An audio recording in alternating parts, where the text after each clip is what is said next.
What is going on, guys? Eagle Aquatics back here, and in this video I'm going to be doing tank maintenance and a water change. I had a request. Somebody wanted to know how I clean my sand bed, so I'm going to go through the whole my water change schedule and show you guys how it's done, or at least how I do it. So I'll vacuum the whole sand bed, take out my usual 5 gallons of water, and show you guys what to do when doing maintenance to your reef aquarium. So I'll start out what I do every Tuesday, weekly water change. I mix up 5 gallons of Instant Ocean reef crystals and some RO water. I have a power head in there and a heater in there. Power head to mix it, heater to heat it up to the tank temperature. I also, reason I keep my tank always looks so clean and all my equipment is clean, I clean it all each and every week. The hoods, which I use the polycarbonate plastic like paneling. Shout out to the king of DIY for giving me that idea. It's great. It doesn't fog up. It lets evaporation out, or it holds back evaporation, but it lets air get light by the water. I don't know, like, you know. But yeah, I clean everything: my skimmer, the hoods, the skimmer cup, the sponge. Actually, this week I cleaned my whole skimmer out because it was getting kind of dirty. Next week I'll probably clean one of these power filters. But that's what I do every week. Just go through, clean all my stuff, mix some salt water, and change out the water. I do 5-gallon water changes every week. Also, before I do the water change, I always scrape off all my glass from all the algae. Use a toothbrush. Where is it? I use just a simple toothbrush. Clean all the power heads and intakes of the filters and everything. Even kind of the silicone on the sides and the algae scrubbers over there. Yeah, but I don't blow off my rocks. I don't find it to be very beneficial. Every time I've tried it, my nitrates and phosphates always spike up, so I don't do it. It's kind of useless. My camera would focus. Yeah, but yeah, I don't dust off my rocks maybe once a month or two. Otherwise, I don't really see the need of doing it if it's just going to raise all your nitrates and phosphates, so I don't. But I do clean my sand bed every single week, and I'll show you guys how I do that in a second. So, alright guys, before I start siphoning, gotta cut the power to all the pumps and everything. So, let's get that done. The heater too. Do that. I do leave my lights plugged in, because there's no reason to shut them off if there's not water on them. Yeah, there's no reason to shut them off. I keep them on. So, and then gotta start the siphon. I choose to use a smaller tube because I feel you get more use out of it. It doesn't suck up as much water, so there's more time to get all the sand and stuff.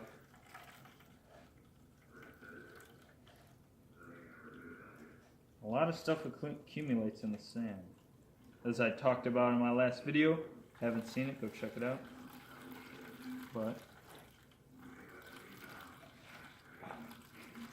there are some pockets of gas I gotta get to. Oh.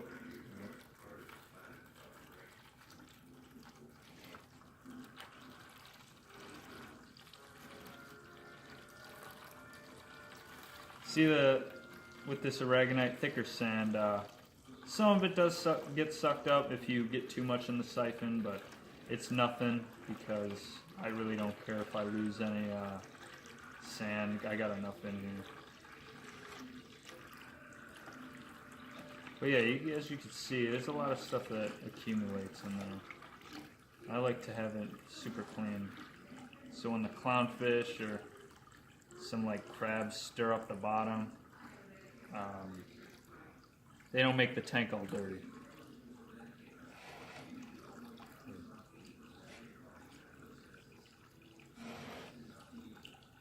Get all the way down, get to the spots that don't move.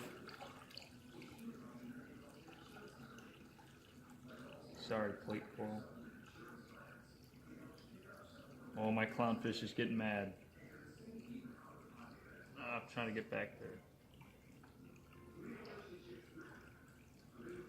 Yeah, and you can see how dirty it gets. So that's always necessary if you have this thicker sand to vacuum all of it.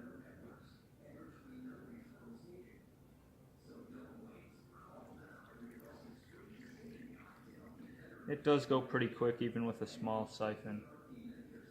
That's why about once every month I do a 10-gallon water change. Really get all the sand. But 5 gallons enough for me, at least in this tank. So that's what I do every week.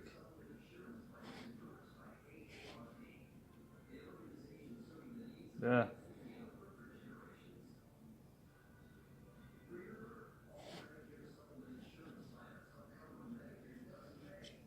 I do knock around some of my corals, don't hate.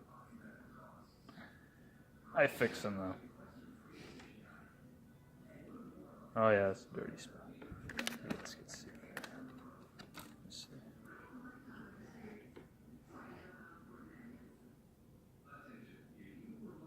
Some of my hermit crabs get sucked up.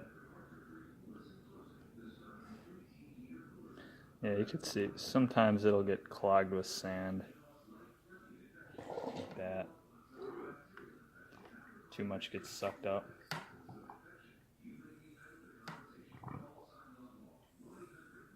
See. Well, as you can see, the sand, it's not dirty when it comes out of the tube.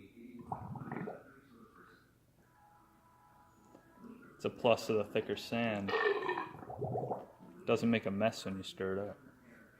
If you keep it clean. If you don't, it's going to make a mess. But yeah, that'll do it for the water.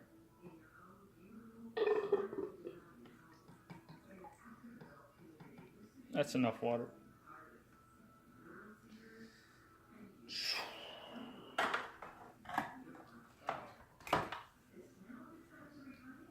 Oh, sorry, I had this in the wrong spot, dang it. But yeah. So, that was the sand bed cleaning.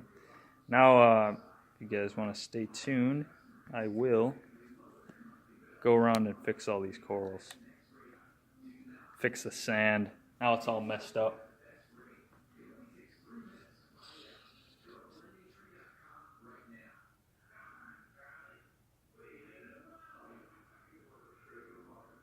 This Gonoporia is growing pretty good. It's like in the sand over here. Had this guy for a long time. May as well give you guys an overview on some of the corals in this tank too. You guys see a lot of new ones. In my last update, I did went over all the new ones, and they're all growing good. I finally got all my parameters in check. Got the magnesium at like 1400. Got the calcium at around 400, and my alkalinity has always been high at like 13, so I don't even dose or maintain that at all. Pretty much maintains itself. Hey, clownfish can bite me. This red Gonoporia is really looking good. I'm going to upset the plate coral. He's not going to be happy. See my clown. Alright guys, so what I do with my return pump, this is just some cheap top fin pump that I've had for years from PetSmart. It's not very good, but it does the job. I just connect the same hose I use for my siphon into the end of this, and then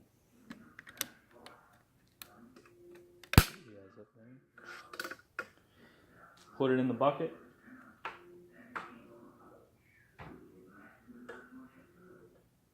Stick the tube in the tank.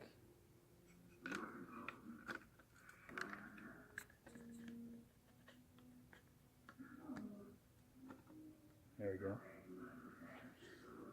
I'll plug this thing in. And then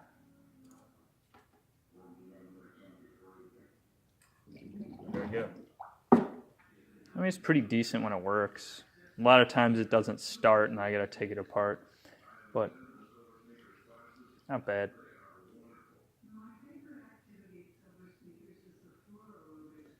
Get some flow to the anemone over there.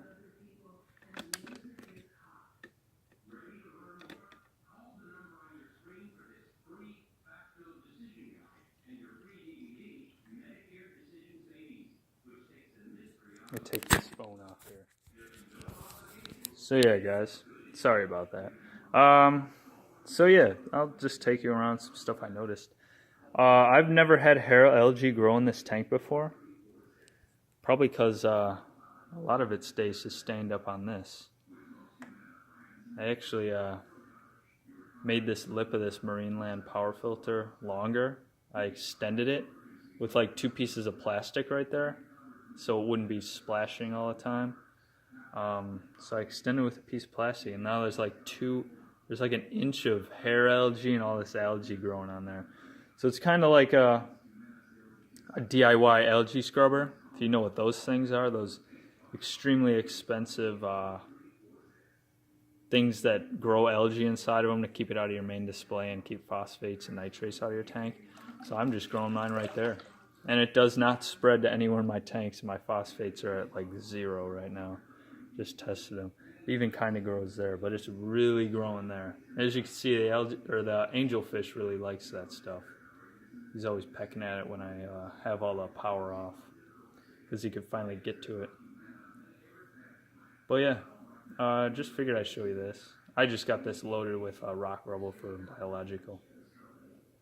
Point of this power filter was just biological filtration. And I got some algae growing on it, so it keeps phosphates down a little bit.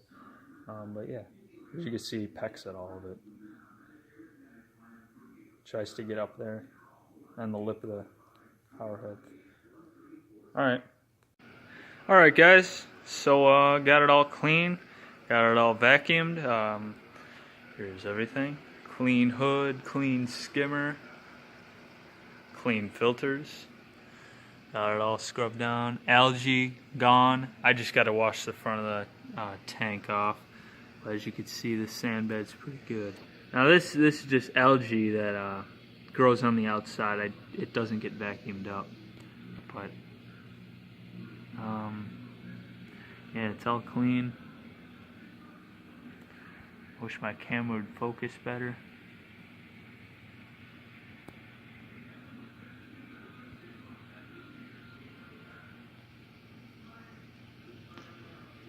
Yeah.